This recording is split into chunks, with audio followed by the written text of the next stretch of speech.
વિદ્યાર્થી મિત્રો સ્વાગત છે એક્ઝામ ટુડે પર ફ્રેન્ડ ભરતીનો માહોલ આવી ગયો છે। લાખો વિદ્યાર્થીઓ જેની રાહ જોઈ રહ્યા હતા એ ગુજરાત પોલીસની એલઆરડી અને પીએસઆઈની ભરતીની જાહેરાત કરી દેવામાં આવી છે। પીએસઆઈ માટેના નવા નિયમો પણ જાહેર કરી દેવામાં આવે છે। સંપૂર્ણ માહિતી લેવાના છે આ વિડીયોમાં। કોણ પરીક્ષા આપી શકે છે, નવો અભ્યાસક્રમ શું છે, કેટલી ઉંમર છે, બરાબર, તો પૂરી માહિતી લેવાના છે વિડીયોમાં। છેલ્લે સુધી વિડીયો સાથે બની રહેજો ફ્રેન્ડ। આગળ વધીએ એના પહેલાં ખાસ કરીને specially Gujarat police constable PSI LRD માટે એક્ઝામ ટુડેનું લેટેસ્ટ એક વર્ષનું કરંટ અફેર્સ સાથે Ayodhya GK, G20 summit, Olympic Paralympic, Covid, IPL, GI tag, નામ ભારત ગુજરાતના વર્તમાન પદાધિકારી, પુસ્તક લેખક, company CEO, brand ambassador, award GK, sports GK, T20 world cup, FIFA world cup, 50 ઓવરના વર્લ્ડ કપ જેવી ટોટલ કરંટની લાસ્ટ એક વર્ષની કરંટ અફેર્સની પીડીએફ, 10,000થી વધારે પ્રશ્નો, પૂરા એક વર્ષનું લેટેસ્ટ કરંટ અફેર્સ અત્યાર સુધીનું। તો પીડીએફ માટે માત્ર 250 રૂપિયા, 9510411961 પર Google pay, phone pay, Paytm કંઈ પણ કરો, સ્ક્રીનશોટ મોકલી આપો, 2 મિનિટમાં પીડીએફ મળી જશે। ગઈ તમામ એક્ઝામમાં, સ્પેશિયલી પોલીસની એક્ઝામમાં 100% કરંટ અફેર આપણું પૂછાયું છે અને આ વખતે પણ લગભગ 25% જેટલું કરંટ અફેર્સ મિત્રો પૂછવાનું છે, અભ્યાસક્રમમાં આપેલું છે। તો પીડીએફ માટે 9510411961 પર કોન્ટેક્ટ કરો મિત્રો। ટોપિક પર આવીએ આપણે ગુજરાત પોલીસ ભરતી। સૌથી પહેલા વાત કરીએ તો હસમુખ પટેલ સાહેબ જે છે મિત્રો, એમણે ટ્વીટ કરીને માહિતી આપી છે કે પીએસઆઈના પરીક્ષાના નિયમો, ભરતી બોર્ડની રચનાનું જાહેરનામું તથા ભરતી કરવાનો આદેશ ગૃહ વિભાગ તરફથી મળી ગયેલ છે। ટૂંક સમયમાં ભરતી નિયમો પણ બહાર પડી ગયા છે। અત્યારે વહેલામાં વહેલી તકે ભરતીની જાહેરાત બહાર પાડવામાં આવશે। બુધવાર સુધીમાં જાહેરાત આપવાનું લક્ષ્ય રાખેલ છે। આ ખૂબ જ મોટી વાત છે મિત્રો। બુધવાર સુધીમાં ભરતી આપવાની છે। બુધવાર સુધીમાં એલઆરડી પીએસઆઈની ભરતી જાહેર થઈ જશે, હસમુખ પટેલ સાહેબે ટ્વીટ કર્યું છે। હવે આપણે મિત્રો નિયમો પર આવીએ, પીએસઆઈના નવા નિયમોની વાત કરીએ આપણે તો ફ્રેન્ડ ફાઇનલી નવા નિયમો પર આપણે આવી ગયા છે ટૂંક સમયમાં, બરાબર।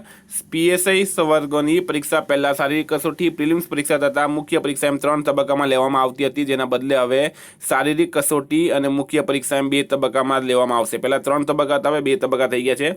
પહેલા સબ ઇન્સ્પેક્ટરની ભરતીમાં શારીરિક કસોટી લેવામાં આવતી હતી, જેમાં દોડના ગુણ આપવામાં આવતા હતા, જેના બદલે હવે દોડ ફક્ત નિયત સમયમાં પાસ કરવાની રહેશે, તેના કોઈ ગુણ રહેશે નહીં। તો હવે રનિંગના જે ગુણ હતા એ કાઢી મૂકવામાં આવ્યા છે।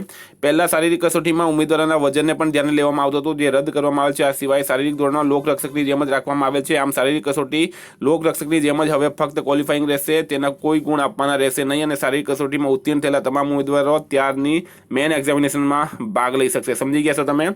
પહેલા શારીરિક કસોટીમાં ઉત્તીર્ણ થયેલા ઉમેદવારો 2 કલાકની અને 100 ગુણની પ્રિલિમ્સ પરીક્ષા લેવામાં આવતી હતી અને આ પ્રિલિમ પરીક્ષામાં ઉત્તીર્ણ થયેલા ઉમેદવારો પૈકી ભરતીની જગ્યાના 3 ગણા મેરિટોરિયલ ઉમેદવારોને મુખ્ય પરીક્ષામાં બેસવા લેવામાં આવતા હતા અને મુખ્ય પરીક્ષા પેપર 1 ગુજરાતી અને પેપર 2 અંગ્રેજી, પેપર 3 સામાન્ય જ્ઞાન અને પેપર 4 લીગલ મેટર્સ દરેકના 100 ગુણ એમ કુલ 400 ગુણની એમસીક્યુ ટેસ્ટ હતી। આ પહેલાના નિયમ છે। હવે શું છે? તો હવે કુલ 300 ગુણની મુખ્ય પરીક્ષા લેવામાં આવશે મિત્રો। 300 ગુણ, જો પહેલા તમારું શારીરિક થશે, પછી 300 ગુણની મુખ્ય પરીક્ષા લેવામાં આવશે, જેમાં 2 પેપર રહેશે। પેપર 1 જનરલ સ્ટડીઝ 3 કલાકનું અને 200 ગુણનું રહેશે તથા પેપર 2 ગુજરાતી અને ઇંગ્લિશ લેંગ્વેજ સ્કિલ ડિસ્ક્રિપ્ટિવ 3 કલાકનું અને 100 ગુણનું રહેશે, બરાબર। પેપર 1ની વાત કરીએ આપણે તો પેપર 1 પાર્ટ એ 100 ગુણ અને પાર્ટ બી 100 ગુણ એમ 2 ભાગ રહેશે અને દરેક ભાગમાં પાસ થવા માટે ઓછામાં ઓછા 40% ગુણ ફરજિયાત લાવવાના રહેશે। પેપર 2 પણ પાર્ટ એ 70 ગુણ અને પાર્ટ બી 30 ગુણ એમ 2 ભાગમાં રહેશે અને આ પેપર 2માં પાસ થવા માટે ઓછામાં ઓછા 40% ગુણ ફરજિયાત લાવવાના રહેશે। પેપર 1ના દરેક ભાગમાં ઓછામાં ઓછા 40% ગુણ મેળવનાર ઉમેદવારનું જ પેપર 2 ચકાસવામાં આવશે। મિત્રો આ ઇમ્પોર્ટન્ટ રહેશે। તમામ નિયમ જે છે તમે જોઈ લીધા હશે। આ નોટિફિકેશન પણ તમને ટેલિગ્રામ ચેનલમાં મળી જશે। ટેલિગ્રામની લિંક આપણે ડિસ્ક્રિપ્શન બોક્સમાં આપેલી છે। જૂના પરીક્ષા નિયમો પૈકી psychology, sociology, IPC, CrPC, evidence act, Gujarat police act, Gujarat probation act, prevention of corruption act, prevention of atrocities act, motor vehicle act જેવા વિષયો રદ કરીને નીચે મુજબના વિષય રાખવામાં આવ્યા છે। હવે અહીંયા તમે અભ્યાસક્રમ જોઈ લો, સિલેબસ જોઈ લો નવો, બરાબર। જનરલ સ્ટડીઝ જે છે મિત્રો, આમાં રીઝનિંગ અને ડેટા ઇન્ટરપ્રિટેશન એટલે કે મેથેમેટિક્સ અને રીઝનિંગ 50 માર્કનું છે, બરાબર। 50 માર્કનું મેથેમેટિક્સ છે અને 50 માર્કનું રીઝનિંગ છે। તો 100 માર્કનું મિત્રો તમારા જેનું મેથ્સ ક્લિયર રહેશે એને માટે ખૂબ જ વધારે ફાયદો છે। 100 માર્કનું આ થઈ ગયું।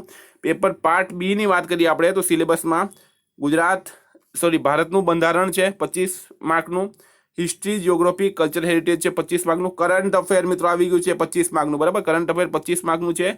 એન્વાયરમેન્ટ, સાયન્સ અને ટેકનોલોજી અને ઇકોનોમિક્સ 25 માર્કનું છે. તો આ 100 ગુણનું આ થઈ ગયું તમારું. તો ટોટલ વસ્તુ આમાં સમાવેશ કરવામાં આવ્યો છે. મેથેમેટિક્સને વધારે ભાર આપવામાં આવ્યું છે.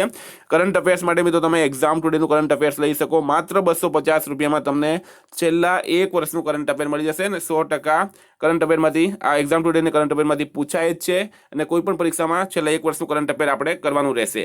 હવે છે મિત્રો Gujarati English language skill descriptive, બરાબર. એસે 30, બરાબર. Precious writing, comprehension, report writing, letter writing, આ બધાના માર્ક આપેલા છે. પાર્ટ બીમાં ઇંગ્લિશમાં precious writing, comprehension, translation total 100 માર્કનું, બરાબર. તો અને આ મિત્રો જો તમારા સર્ટિફિકેટ હશે, બરાબર, તો એના વધારાના ગુણ મળવામાં આવશે. તો ખૂબ ખૂબ ઇમ્પોર્ટન્ટ મિત્રો, પીએસઆઈનું નોટિફિકેશન જે છે ટૂંક સમયમાં આવશે. એલઆરડીનું નોટિફિકેશન પણ બુધવાર સુધીમાં આવી જશે અને નવા નિયમોની જાહેરાત આ કરી દેવામાં આવી છે. બીજી તમારી કોઈ પણ ક્વેરી હોય તો કમેન્ટ બોક્સમાં જણાવજો, આપણે એને સોલ્વ કરશું. અને કરંટ અફેર્સ માટે 9510411961 પર કોન્ટેક્ટ કરો મિત્રો. અત્યારથી તમે કરંટ અફેર્સ વાંચશો તો તમારી પરીક્ષા સુધીમાં એકદમ ક્લિયર થઈ જશે. Thank you friend. નવી કોઈ પણ માહિતી સાથે આપણે બની રહીએ. Thank you. ફરી મળીશું નવા વિડીયો સાથે. જય હિન્દ.